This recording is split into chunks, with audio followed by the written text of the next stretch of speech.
Assalamualaikum warahmatullahi wabarakatuh. Selamat siang, kami dari kelompok 4 yang beranggotakan Nur Aulia Kansa, Nurkolis Bambang Saputra, Perlindungan Sirait, Raditya Tito Yosani, dan juga Rizaldi Ramadan dengan ibu tutor kami yaitu Ibu Roro Yuliana Purwanti MSI. Pada kesempatan kali ini kami akan memaparkan tugas kelompok kami mengenai pelayanan publik. Sebenarnya apa itu pelayanan publik? Menurut Undang-Undang Nomor 25 Tahun 2009 tentang Pelayanan Publik, definisi pelayanan publik adalah kegiatan atau rangkaian kegiatan dalam rangka pemenuhan kebutuhan pelayanan sesuai dengan peraturan perundang-undangan bagi setiap warga negara dan penduduk atas barang, jasa, dan atau pelayanan administratif yang disediakan oleh penyelenggara pelayanan publik.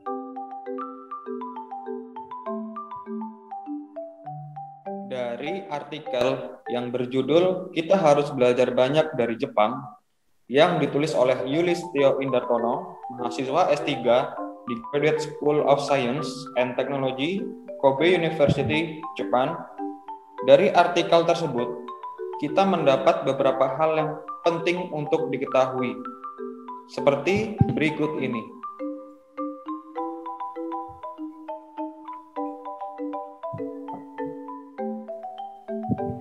Situasi pegawai kantor, pemerintahan, dan pelayanan publik bagaikan sekelompok semut. Tidak ada semut yang diam termangu, apalagi membaca koran. Seluruh karyawan kantor senantiasa bergerak dari saat bel mulai kerja hingga pulang larut malam.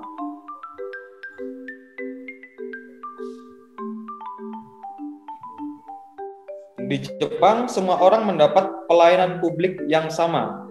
Tidak ada perbedaan pelayanan yang diterima masyarakat karena perbedaan status sosial.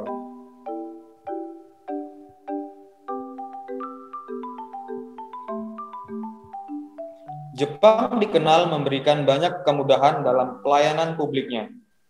Pameo, kalau ada yang sulit, mengapa dipermudah, tidak dijumpai di Jepang.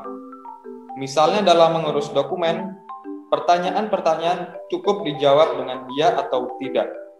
Tidak perlu surat-surat pembuktian.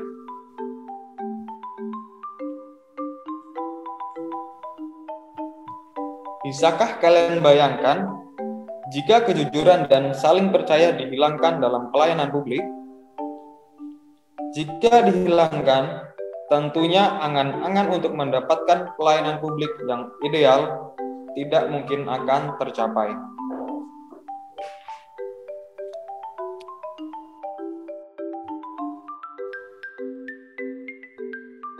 Berikut nilai dan kelebihan pelayanan publik di Jepang, yaitu yang pertama partisipatif, transparantif, responsif, tidak diskriminatif, mudah dan murah, efisien dan efektif, aksesibel, akuntabel, dan berkeadilan.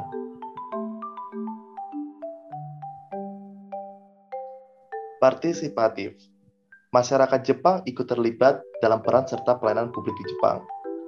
Anjuran bagi warga untuk turut berpartisipasi dalam usaha kesehatan nasional dengan cara mengikuti asuransi kesehatan dari pemerintah. Selain itu, adanya keterlibatan masyarakat dalam mendukung kelangsungan pelayanan publik yang baik. Contohnya, saat ada polisi yang menghentikan kendaraan, tidak ada pengendara yang berusaha lari. Tidak ada gunanya lari di negara yang dengan sistem network yang sangat baik.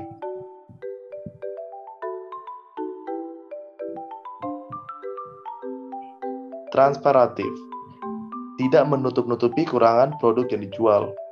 Hal ini terlihat dari cerita penulis mengenai buah yang diberandol dengan harga murah. Mereka menerangkan dengan sejujurnya kepada konsumen mengenai ketidaksempurnaan barang yang mereka jual, jadi tidak ada yang ditutupi. Pengembalian kelebihan uang pembayaran secara utuh. Selain itu juga terlihat saat kasir yang selalu mengembalikan kelebihan uang pembayaran secara utuh tanpa embel-embel mengganti uang kembalian dengan permen atau yang lainnya. Responsif. Menindaklanjuti keluhan konsumen secara cepat dan tepat. Keluhan dari konsumen dengan segera ditindaklanjuti. kesehatan di rumah sakit Jepang mengerti benar bahwa orang-orang yang sehatlah yang lebih mampu memajukan bangsa dan negaranya.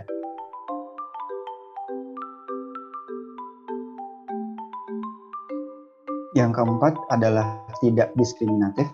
Pelayanan publik di Jepang menerapkan sistem the biggest service for the small. Sistem tersebut memiliki artian bahwa memberikan pelayanan dan perhatian secara maksimal dan optimal kepada masyarakat yang kurang mampu, sehingga indikator mutu pelayanan di Jepang tidak dibeda-bedakan.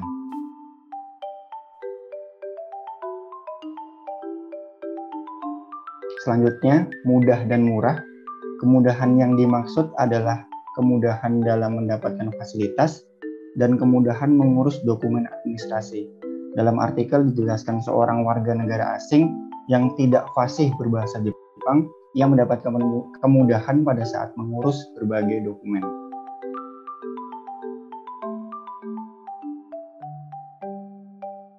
Yang keenam, efisien dan efektif. Birokrasi pelayanan yang tidak berbelit. Contohnya, saat pengurusan dokumen, beberapa pertanyaan cukup dijawab dengan lisan saja, yaitu iya atau tidak perlu surat-surat pembuktiannya. Yang selanjutnya, efisien dalam menggunakan SDM, sumber daya manusia. Pekerja di Jepang melaksanakan tugas sebagaimana mestinya dengan sangat baik dan sangat efisien. Contohnya, di saat seorang customer membeli suatu barang, maka pekerja tersebut akan menjelaskan spesifikasi barang dengan lengkap, menyelesaikan administrasi pembayaran, hingga proses packaging barang tersebut. Yang ketujuh yaitu akses, meliputi pelayanan publik yang mudah diakses. Pelayanan publik yang sangat mudah dirasakan dan diakses oleh masyarakat Jepang. Salah satunya adalah sistem perbankan Jepang yang mampu menyediakan uang receh untuk pedagang dengan vending mesin di saat tiro Jepang. Yang kedelapan, accountable, meliputi bekerja dengan sungguh-sungguh dan penuh tanggung jawab. Kemudian yang kedua, adanya pertanggungjawaban atas kesalahan yang dibuat. Saat terjadi kesalahan atau kekeliruan, pihak publik bertanggung jawab secara penuh dengan mendatangi konsumen secara langsung dan memberikan kompensasi kepada konsumen. Dengan kata lain, pegawai harus selalu bertanggung jawab atas pelayanan yang telah diberikan. Selain itu, para pegawai dalam menjalankan tugasnya bekerja dengan sangat sungguh-sungguh dan penuh tanggung jawab. Hal ini terlihat di saat jam kerja, tidak ada pegawai yang sibuk dengan urusan pribadi. Yang terakhir yaitu berkeadilan, meliputi pelayanan publik yang disesuaikan dengan kebutuhan masyarakat. Pemberian pelayanan publik secara seragam kepada semua warga negara sebenarnya justru tidak adil karena kebutuhan dan kepentingan masyarakat berbeda-beda. Semua orang memiliki kewajiban untuk membayar asuransi kesehatan. Namun, karena masih berstatus mahasiswa, diberikan keringanan dalam pembayaran asuransi kesehatan.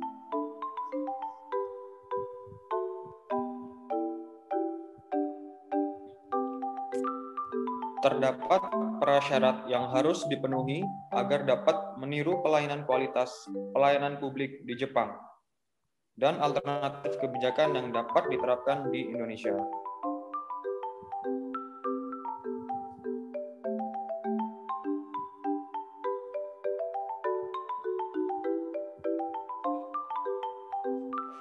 Yang pertama ada perbaikan sistem, di mana prasyarat dan alternatif kebijakannya seperti berikut ini.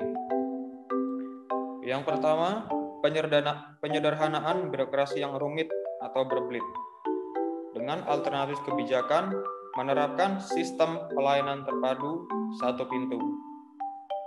Lalu ada penetapan standar pelayanan publik.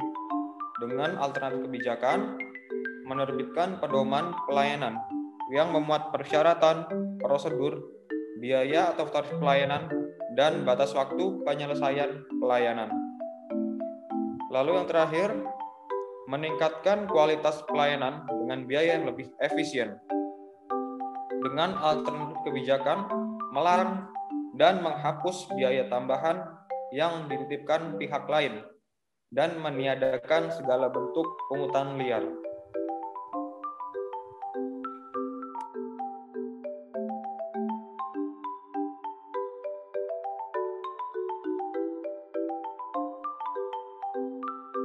prasyarat yang berikut, yaitu menciptakan manajemen ASN yang profesional.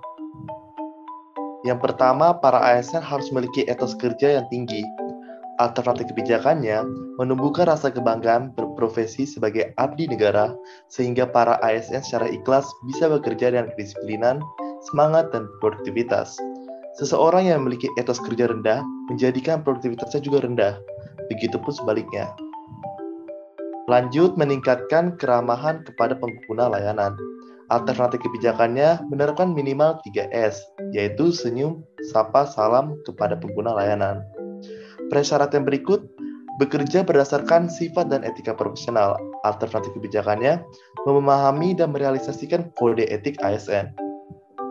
Prasyarat yang berikut mempunyai komitmen yang kuat terhadap tugas dan program. Alternatif kebijakannya memahami dan merealisasikan tugas pokok dan fungsi ASN sehingga hasil pekerjaannya lebih akuntabel.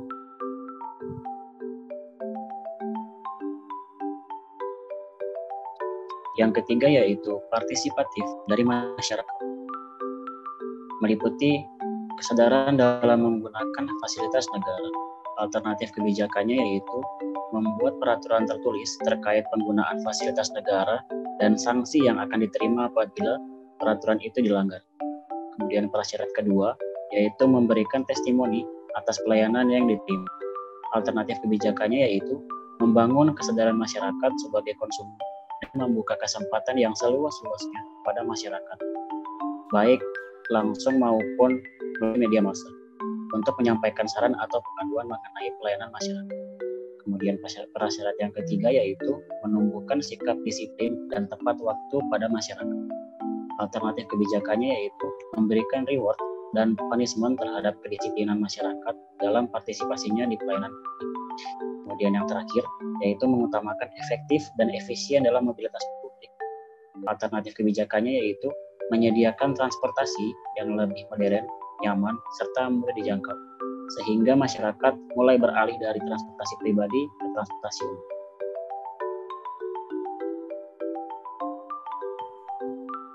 Lesson learned atau pelajaran yang bisa dipetik dari materi kali ini.